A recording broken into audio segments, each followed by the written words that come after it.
mesdemoiselles et messieurs, bonjour.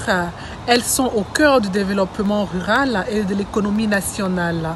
En effet, les femmes rurales jouent un rôle important pour aider leur foyer et la communauté à atteindre la sécurité alimentaire et lutter également contre la pauvreté. L'Agence pour la valorisation de l'agriculture leur rend hommage. Suivez avec nous.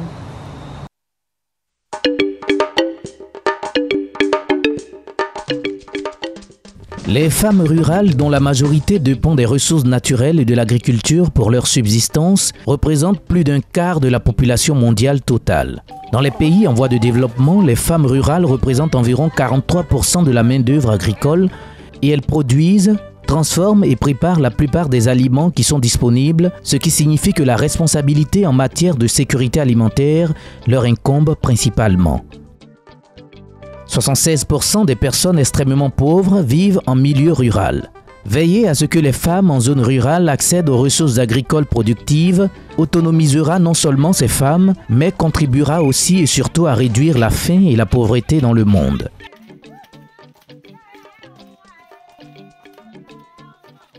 Je m'appelle Kofi Amoué Jacqueline. Je suis aide-soignante. Maintenant, j'ai laissé mon métier pour venir faire les vivriers dans mon village natal, d'Aoukoro.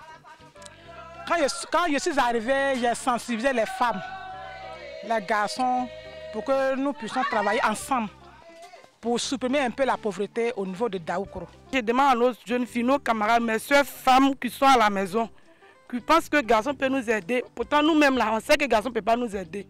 Eux-mêmes, ils ont leurs problèmes. Ils n'ont qu'à venir. S'il y a le groupement dans les villages, ils n'ont qu'à rentrer dedans pour que ça puisse aller. L'Agence pour la valorisation de l'agriculture, des ressources animales et halieutiques, AVA, créée et dirigée par Jennifer Serres, avec autour d'elle une équipe jeune et dynamique, a pour vocation de faire connaître et valoriser le monde agricole. En début des années 2000, la présidente s'est rendue compte que beaucoup de nos concitoyens dans les villes et centres urbains à travers le pays étaient complètement ignorants ou mal informés à propos des réalités du monde agricole. Certains notamment n'ayant jamais vu une fève de cacao, pourtant la Côte d'Ivoire en est le premier pays producteur mondial. Pour d'autres, l'agriculture c'était l'histoire des autres. La création de l'Agence pour la valorisation de l'agriculture était par conséquent motivée autant par un besoin d'éducation que par un souci de reconnaissance de nos braves paysans et braves paysannes et de défense de leurs intérêts.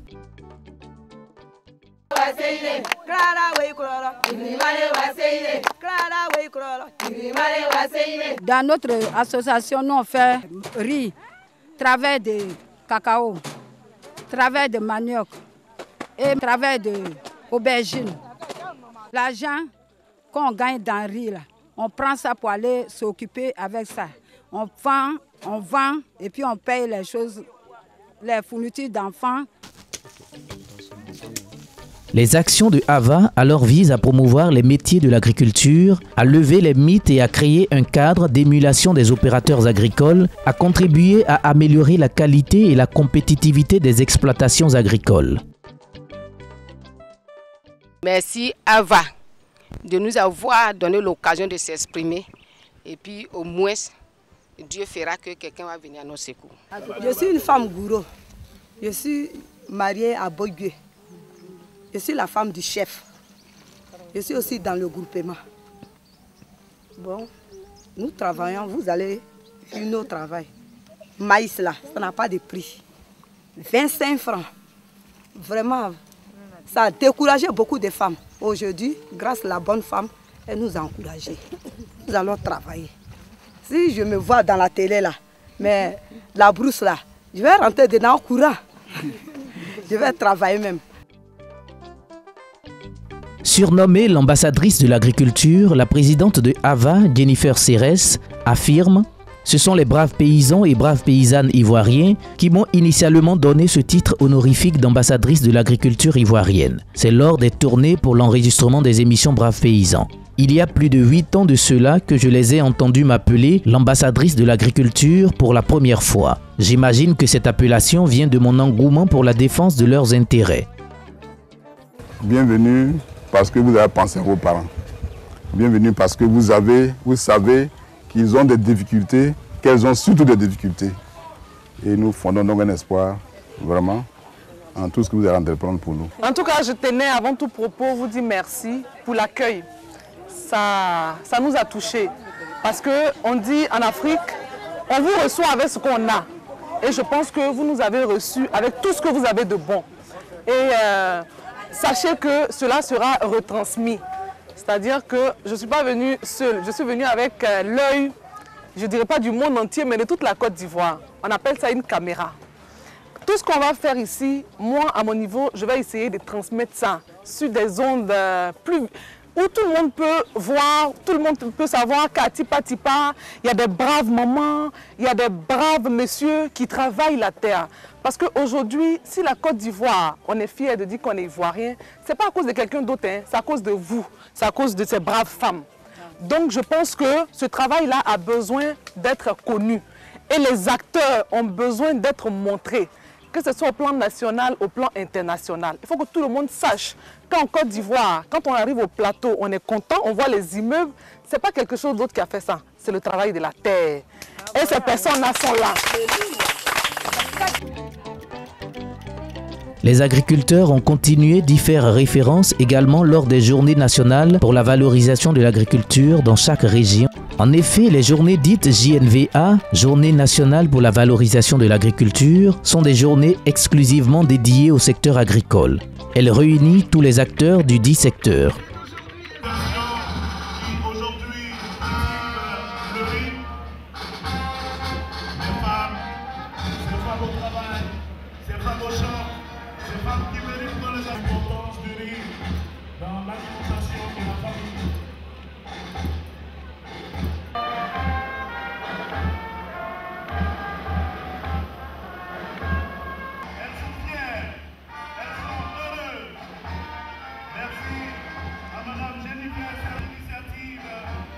Ces journées auxquelles nos députés sont conviés traitent des thèmes liés au secteur agricole afin de trouver des réponses aux problèmes posés par nos braves hommes et femmes paysans. L'économie de la Côte d'Ivoire repose essentiellement sur l'agriculture et aujourd'hui nous avons réfléchi sur les mécanismes de financement et de modernisation de cette agriculture. AVA, toujours dans le souci de contribuer à l'autonomisation de la femme, soutient et encourage la boutique paysanne. Dans le cadre de la mise en œuvre de leur stratégie de promotion des produits agricoles ivoiriens, des sociétés coopératives et des petites entreprises transformatrices de produits agricoles ont mis en place une plateforme de distribution moderne des produits agricoles du terroir ivoirien, issue de la transformation à travers un espace appelé la boutique paysanne, dont la conceptrice et PCA est Lago Nekwasi Flordia. Nous, on a voulu trouver la possibilité à nos transformatrices d'écouler leurs produits. On nous accompagne pour produire, on nous accompagne pour transformer. Il était temps que nous-mêmes, nous prenions nos responsabilités afin de permettre une meilleure visibilité de ces produits, mais qui sont de qualité, qui respectent les normes et qui sont bons pour la santé.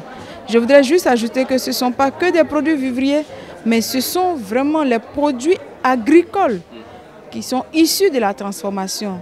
Donc il y a le bois, il y a le cosmétique que vous voyez, et puis il y a l'agroalimentaire. C'est un tout.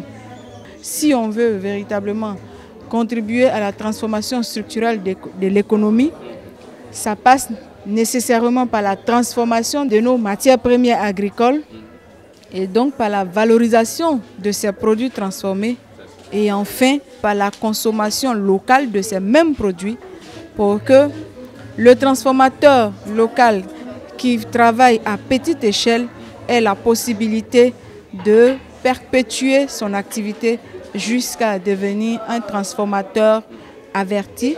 Très émerveillée. Je travaille aussi avec la boutique paysanne parce que nous produisons le riz et nous souhaitons faire la transformation à grande quantité. Nos marchés sont inondés de produits importés qui ne sont pas forcément de bonne qualité pour nous en termes de nutrition, en termes de protéines. Et nos produits, si nous arrivons à transformer nos produits et à les emballer comme ces produits qui viennent d'ailleurs, je pense que nous aurons à aboutir aux choses à l'autosuffisance alimentaire, surtout peut-être dans le domaine du riz que je fais. Donc vraiment, Moi, je pense que nous, les femmes, nous avons décidé de prendre le train de l'émergence et nous travaillons dans ce sens. En somme, même si la présidente de AVA, Jennifer Serres, juge son bilan positif après une quinzaine d'années de promotion à travers au minimum 300 émissions réalisées et à travers plusieurs prix reçus dans le monde, beaucoup reste à faire pour l'autonomisation de la femme et le bien-être des paysans et paysannes. Voici le maïs que nous mangeons en brousse ici. Prenez un peu. Voilà. Merci. Voilà. Quand nous sommes au champ ici comme ça, là, c'est ce qu'on brasse. Voici l'exemple même qui est derrière là. Donc quand vous finissez, vous avez fini, vous récoltez, vous allez vendre où? On n'a pas de coin pour vendre. Quand on fait ça là, on s'en va en ville pour donner aux gens qui nous coupent la tête ici. Et ils nous bouffent sincèrement.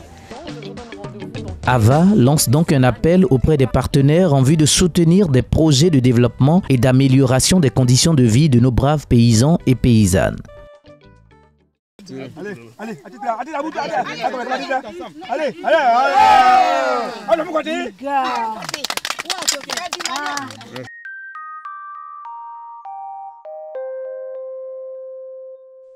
Je suis tout à fait satisfait de voir que les femmes bougent un peu et sont présentes dans l'économie parce qu'elles sont l'âme même de l'économie agricole en Côte d'Ivoire. Rien ne se fait sans passer par les femmes. Moi je pense que les améliorations elles passent aussi par les médias. C'est vous aussi les médias qui êtes les promoteurs des systèmes de formation et d'information auprès des femmes. Parce qu'elles sont dans leur village, elles n'ont jamais pas forcément reçu une formation parce qu'elles ont été un peu abandonnées de l'éducation et de pouvoir intervenir au niveau de la gestion, qu'on trouve actuellement des femmes qui savent gérer leur porte-monnaie mais qui ne savent pas forcément gérer un budget tel qu'il est sur un plan gestion et qui ne peuvent pas présenter, qui sont dans l'informel et qui présentent des projets tellement informels que les banques ne suivent pas et que les financements ne suivent pas. Ce qui veut dire que si tout le temps que les femmes n'auront pas une structuration à travers des coopératives qui seront aussi bien formées, qui respecteront la charte des coopératives internationales, ça ne permettra pas de pouvoir faire en sorte que les coopératives soient financées. Et si elles ne sont pas financées, elles ne pourront pas investir. Si elles ne peuvent pas investir, elles resteront avec des produits qui seront de moins en moins bons. Donc ce qu'il faut, c'est ouvrir des projets de semenciers pour pouvoir régénérer les semences dans tous les domaines. Ouvrir des projets de plans certifiés pour faire en sorte que et l'anacarde, et le coton et toutes ces choses-là puissent, tous les produits de la terre puissent sortir avec des produits de haute qualité. Tout le temps qu'on n'aura pas la qualité, on va se retrouver avec de la difficulté à vendre.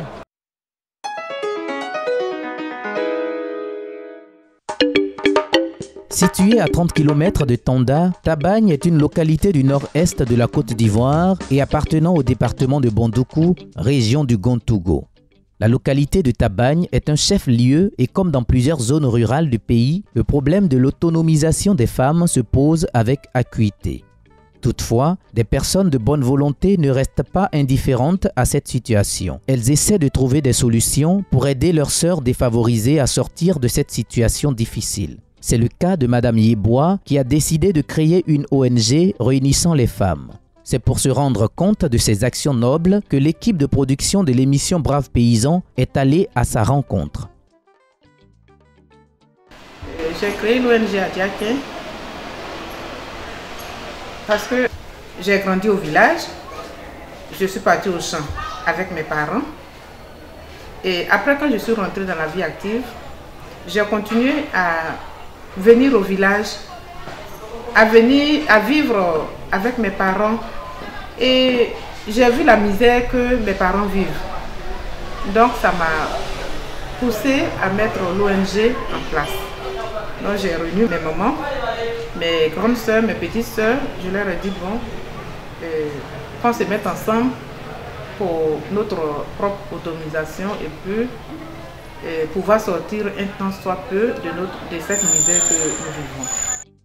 Aujourd'hui, grâce à cette ONG et son initiative de produire du vivrier, la stigmatisation et la discrimination quant à l'accès des femmes à la propriété foncière s'effritent peu à peu, au point même que la chefferie du village leur a cédé des lopins de terre pour leur culture. Malgré le temps passé en ville, cette secrétaire de direction n'oublie pas les valeurs traditionnelles d'une bonne femme africaine. Car c'est aussi une épouse dévouée, attentionnée aux tâches de son ménage et aux coutumes de sa communauté à telle enseigne que c'est bien son association et ses récoltes qui ont été choisies pour le don aux personnalités venues à l'Adaye Kessié, la fête de l'Igname. Ces nombreuses actions entreprises lui ont valu aussi une assistance du FIRCA qui lui a octroyé du matériel et des intrants agricoles pour son association. Ses membres et parents, voyant les performances et le fruit du travail abattu, sont fiers de témoigner en sa faveur. C'est une femme qui est très dynamique. Elle est sociable. Elle réunit les femmes. Malgré qu'elle soit loin d'ici, de temps en temps, elle passe pour croiser les femmes. Même dernièrement, elle est partie à Dinamardi. Quand une a un problème, on lui fait appel. Elle vient. Elle les aide, elle les soutient. C'est une bonne action qu'elle veut mener pour aider nos sœurs d'ici. Elle est très battante. Elle est très dévouée, elle est très dégourdie et elle ose beaucoup. Elle a l'amour d'aider ses sœurs. Et vraiment, voilà un peu les qualités que je trouve. Mais on ne peut pas être sans défaut, mais je pense qu'elle ne résigne pas sur les moyens pour aider ses sœurs. Je l'ai vu à plusieurs reprises convoquer les femmes pour leur formation. Je l'ai vu les entretenir pour la formation en comptabilité et même comment faire pour sortir de cette misère. Vraiment, j'invite à toutes les structures qui peuvent lui apporter un concours de le faire sans hésiter parce que c'est une battante. Les difficultés que nous rencontrons, c'est presque les mêmes difficultés que la femme rurale rencontre. C'est ce besoin de se prendre en charge, de pouvoir s'occuper de nos enfants, de pouvoir scolariser nos enfants. Mais comment le faire? Il faut qu'on ait un appui de l'extérieur. Je profite même de votre antenne pour saluer l'appui du FICA qui a fait déjà beaucoup pour nous, qui nous a appuyés en formation, qui nous a appuyés en matériel agricole. Je vois que les femmes sont motivées, mais c'est le manque de moyens. Pas le manque de moyens financiers, elles ont la force pour travailler la terre. Mais il faut qu'elles aient au moins, quand tu finis de travailler, pour travailler la terre, et puis pour avoir le fruit de la terre, il faut que tu trouves les éléments. Les éléments, c'est quoi? Les éléments, c'est trouver les semences. Les éléments, c'est trouver les machettes que tu vas prendre pour aller travailler. Les éléments, c'est trouver les arrosoirs que tu vas prendre pour arroser tes produits, pour pouvoir faire les contre-saisons. Donc, nous voulons profiter de votre antenne pour demander aux différentes structures qui peuvent nous appuyer, de nous appuyer. C'est dans une ambiance festive, à l'occasion de l'Adaye Kessié, fête de l'Igname du peuple bron, que nous avons pris congé d'elle.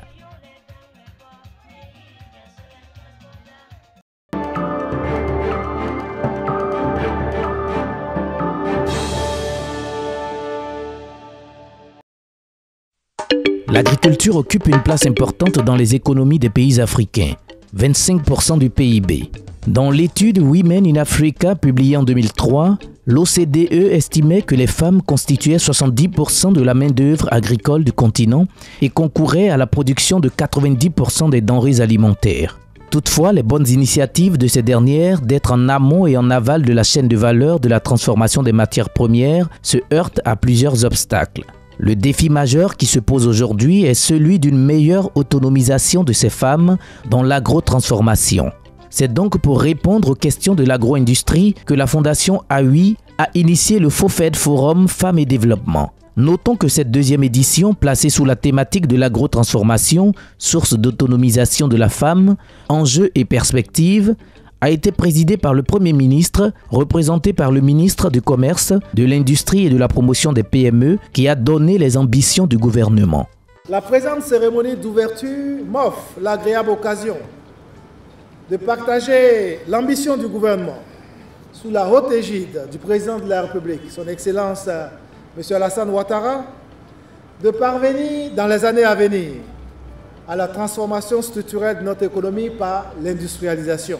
L'objectif est de faire de la Côte d'Ivoire une puissance industrielle majeure en Afrique de l'Ouest en 2040 et un pays dont la contribution du secteur secondaire au produit intérieur brut est d'au moins 30% en 2020, et ce au regard des nombreux avantages comparatifs, naturels et structurels dont dispose naturellement notre pays. Le gouvernement de la République des Côtes d'Ivoire, pour sa part, continuera à soutenir l'entrepreneuriat et le développement de l'agrotransformation, notamment à travers l'opérationnalisation de l'agence Côte d'Ivoire PME en charge de l'implémentation de la politique de modernisation et de développement des petites et moyennes entreprises. À travers également les activités de la Société ivoirienne de technologie tropicale IDT et du Centre de démonstration et de promotion des technologies CDT pour un meilleur accès aux équipements et à la technologie de transformation. Le Fonds pour le financement de l'entrepreneuriat féminin, logé dans une banque de la place d'un montant de 5 milliards de francs CFA pour l'amélioration de l'accès au financement. L'organisation des tribunes d'exposition pour la promotion des produits locaux transformés, notamment à travers le forum Made in Côte d'Ivoire, dont la première édition a été organisée récemment du 30 août au 9 septembre dernier. Je tiens tout particulièrement à vous encourager à passer le message et à saisir vous-même les opportunités fortes que le gouvernement crée en matière de transformation industrielle de nos matières premières agricoles. Il s'est agi au cours de cette rencontre de conférences animées par des femmes, de panels, de B2B, de distinctions et de formations spécifiques visant à renforcer la qualité sanitaire de leurs produits et le management de leurs petites unités de transformation. Certains exposants que nous avons découverts lors de la visite des stands ont pour leur part salué ce grand projet qui vient donner plus de motivation à l'ardeur au travail des femmes dans l'agrotransformation. C'est une grande première pour nous, agrotransformatrices. Ça veut dire que les institutionnels de plus en plus s'intéressent à notre métier. Oui, la transformation, c'est un métier. Et au sortir de ce faux fait, nous allons demander un financement adapté aux différentes catégories de transformateurs. Parce qu'il y a les débutants, il y a les middle, et puis il y a ceux qui sont juste avant l'industrialisation. Et pour les plus petits, le middle, nous n'arrêterons pas de le dire, une subvention. Parce qu'à ce stade-là, on n'a pas encore assez de clients. On ne peut pas produire beaucoup pour faire un bénéfice important et puis payer des traites de banque. Alors il s'agit de booster ces personnes-là jusqu'à un certain stade. Et à ce niveau, les banques conventionnelles accepteront nos projets. On est promotrice des fruits séchés et des champignons. Voilà, c'est les champignons de la qualité pleurote. Et ce sont des champignons très nutritifs pour la santé. Donc on produit toutes sortes de fruits, mangue, bananes, voilà, coco. Voilà. Donc nous sommes très contents d'être au FOFED et nous savons que les produits transformés vraiment sont l'avenir du pays. Au sortir de ce forum qui a duré 3 jours et qui a mobilisé de nombreuses femmes venues de plusieurs localités, l'initiatrice nous fait le bilan. Nous avons, pendant ces 3 journées, donné des certificats pour permettre à celles qui ont passé ces 3 journées, ces formations, de pouvoir faire valoir cela. Parce qu'aujourd'hui, nous avons beaucoup d'initiatives, il y a beaucoup de fonds, mais souvent la réticence des fonds, c'est de savoir si les femmes seront fait bon usage. Nous pensons que les formations-là pourront permettre à ces femmes de pouvoir faire bon usage de ces fonds-là. En tout cas, nous partons vraiment très renforcés de ce que l'agrotransformation peut permettre l'autonomisation de la femme. C'est dans une ambiance festive avec un grand espoir des femmes d'améliorer leur production et d'accroître leurs revenus que s'est achevé ce forum.